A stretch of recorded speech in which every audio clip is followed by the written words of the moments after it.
When the internet began, bulletin board services, or BBS, became the first online communities of the so-called information superhighway. Using their phone lines, people logged in from all over America to talk about sports, games, movies, and on one BBS in particular, share their ghost stories. Over time, those communities all went dark, except for one lone server that continues to operate somewhere in an unknown part of Pennsylvania's Rust Belt. A relic of the 1990s, veiled in mystery, it is a digital archive of humanity's strangest encounters with the unknown, as told by the people who experienced them. My name is Brandon Schexnayder, and you are listening to Fear Daily. Subject: The Gutting Room. User: 86 The Surf. Posted February 11th, 1998. I slipped on the blood-slick floor and nearly broke my wrist. That's how the night started. Not with whispers or shadows, but me face down in the gutting room, swearing up a storm while the line clanged on behind me. That's when I knew something was wrong. The floor had already been hosed down. The crew had gone home, and yet the trail of blood was fresh. I managed the night shift at Pelican Bay Seafood down in Terrebonne Parish. We process shrimp, crabs, and sometimes fish, depending on the season. The work is cold, wet, and endless. The smell never leaves you. Even after a shower, you still catch it in your hair. The rot under the bleach, the iron tang of blood on concrete. I've been doing this since I was 17, and now I'm 41. Most folks don't last a month. The cold gets in your bones, and the machinery hums so loud it follows you home, still rattling in your teeth while you're trying to sleep. But I stayed. I'm good at keeping the line moving, keeping people from quitting, and keeping OSHA out of my hair. This past July, we started getting shipments from a supplier I didn't know. No paperwork, no signatures. Pallets came at night, half thawed, labels peeled off. The boss, Leon, said not to worry. Temporary overflow, he called it. But the fish were wrong. The first thing you noticed was the eyes. They weren't cloudy like old fish. They were black, glassy, and deep, like they were still seeing. When you cut one open, the inside smelled sweet, almost floral. I caught one of the boys licking his fingers afterward, said it tasted clean. Obviously, I fired him on the spot. After a few nights, people started leaving. One by one, like rats off a ship. They said the fish were whispering. That's how they put it, seriously, whispering. I told them they were hearing the refrigeration fans, the belts, the blades. The plant is full of noises you stop noticing if you've been there long enough. But then the ice stopped melting. The temperature gauge said 29 degrees.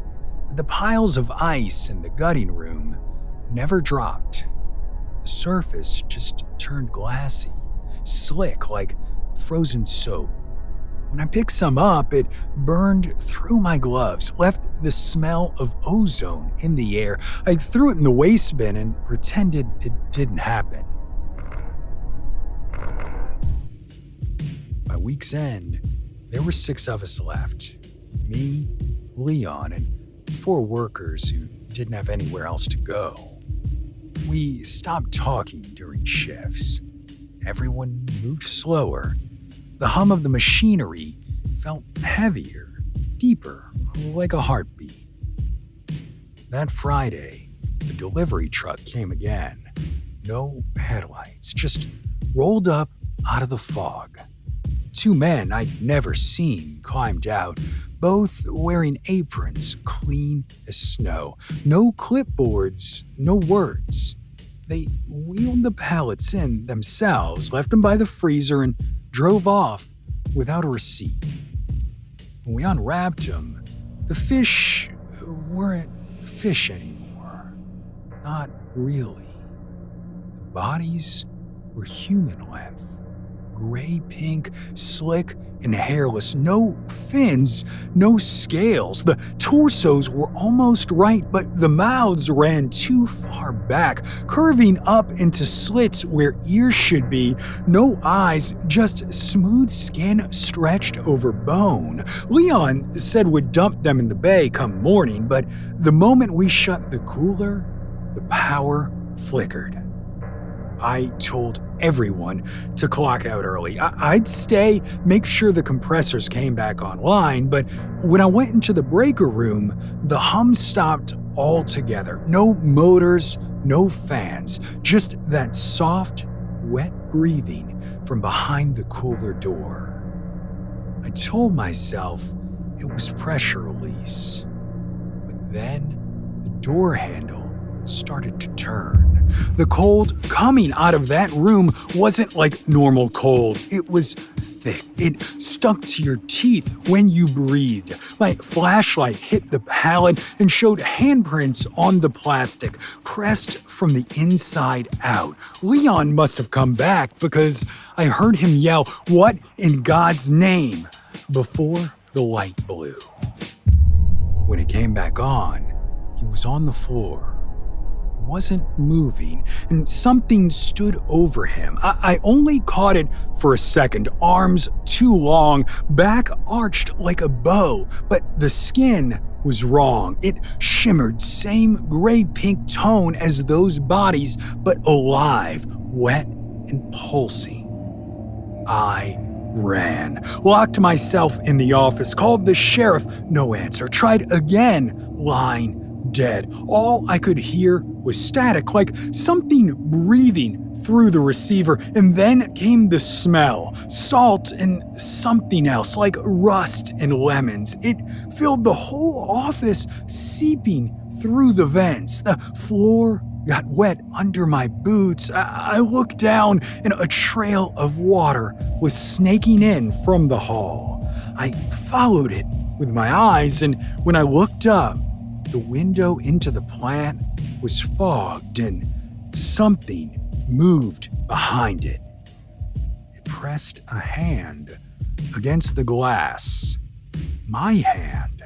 Same scars, same fingernail chipped on the thumb, same little mole on the wrist. It smiled without a mouth. The glass started to frost over where its face should have been. I turned the lights off and sat in the dark, waiting for morning, but the sun never came. When I finally opened the door, the plant was quiet. The floor was clean, but the smell still hung in the air, sweet and electric. The freezers were empty. Every pallet, every crate gone. Leon, too. The only thing left was a thin layer of that impossible ice, clear as glass, running all the way from the cooler to the dock. I followed it. But I shouldn't have. Lord, I shouldn't have.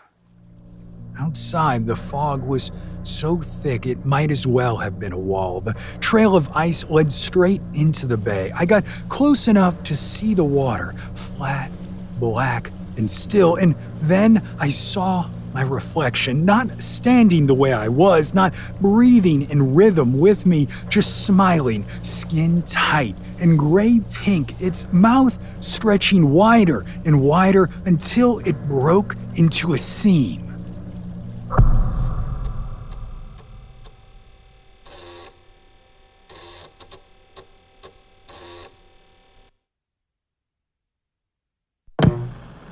Subject: The Late Show. User: X out of time. Posted April 23, 1997.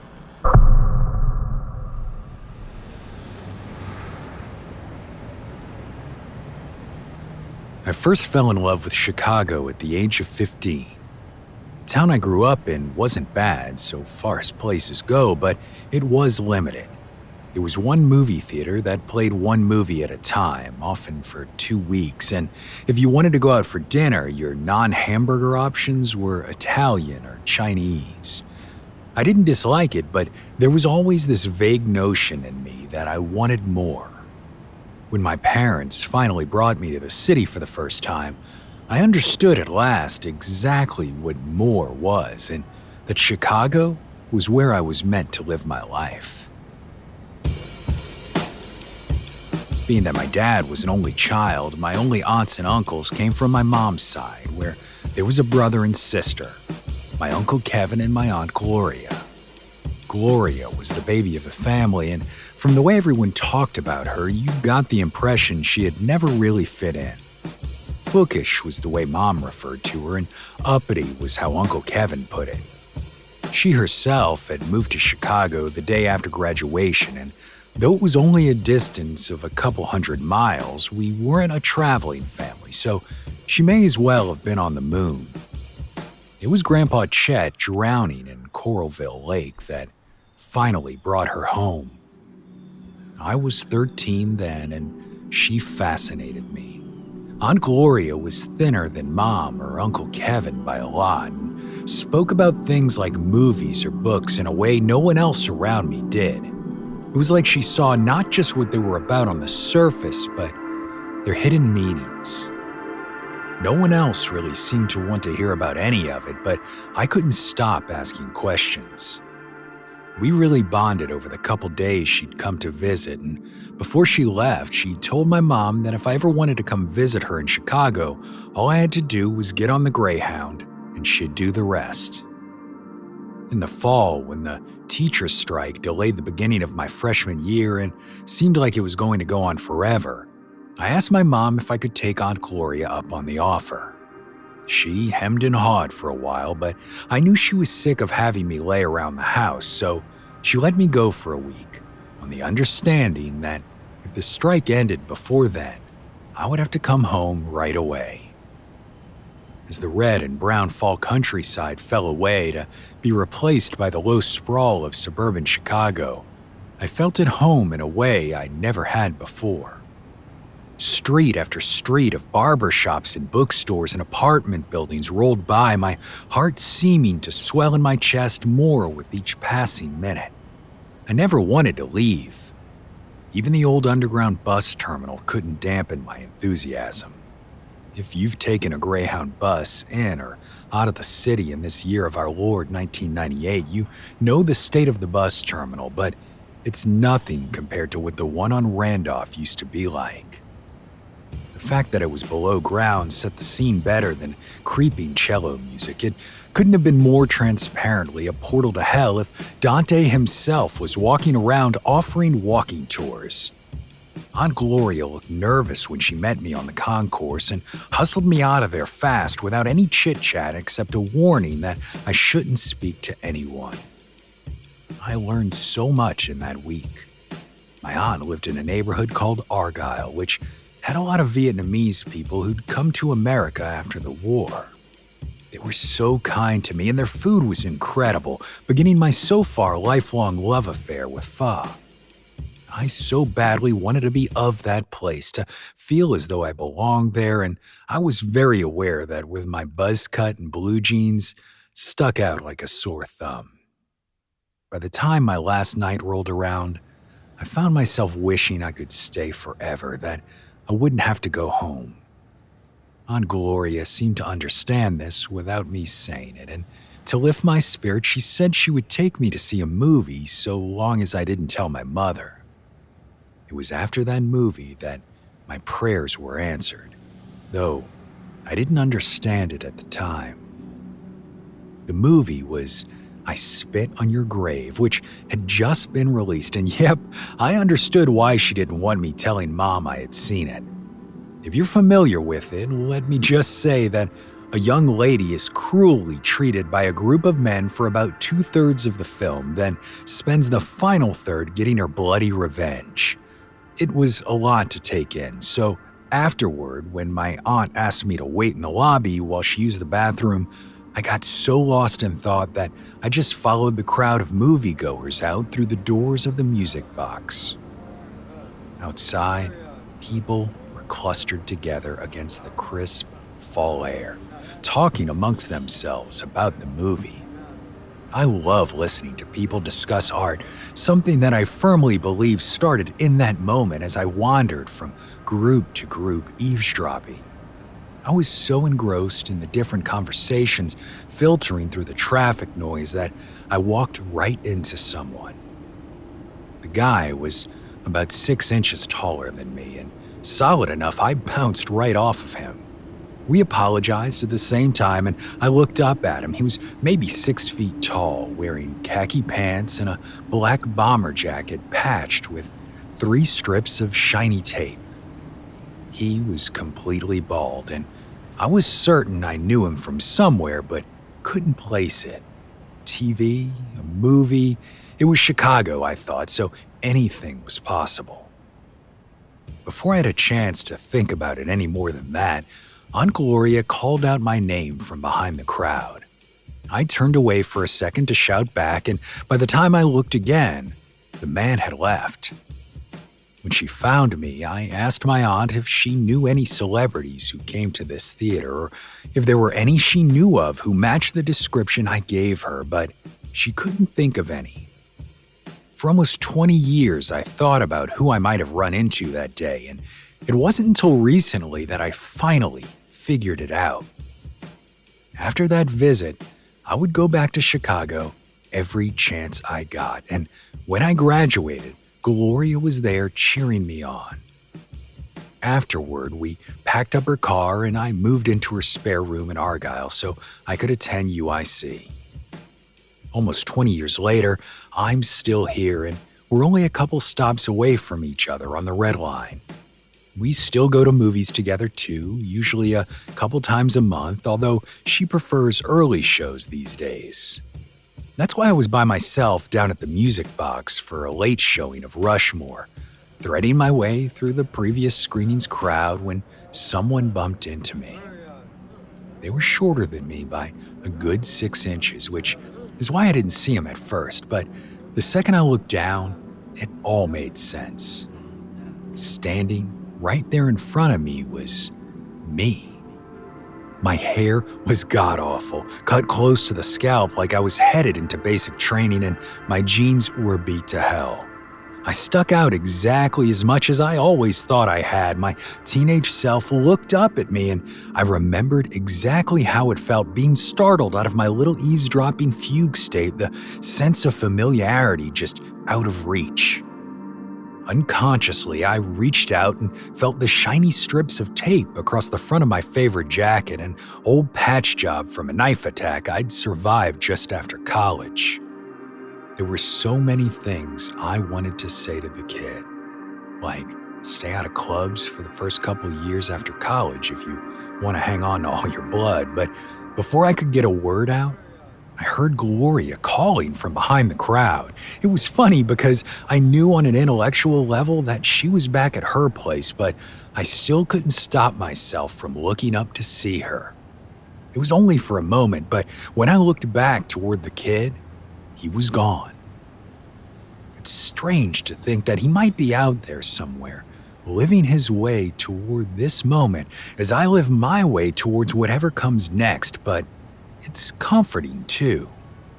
I feel like now I know that wherever it is I end up, it's where I was always meant to be.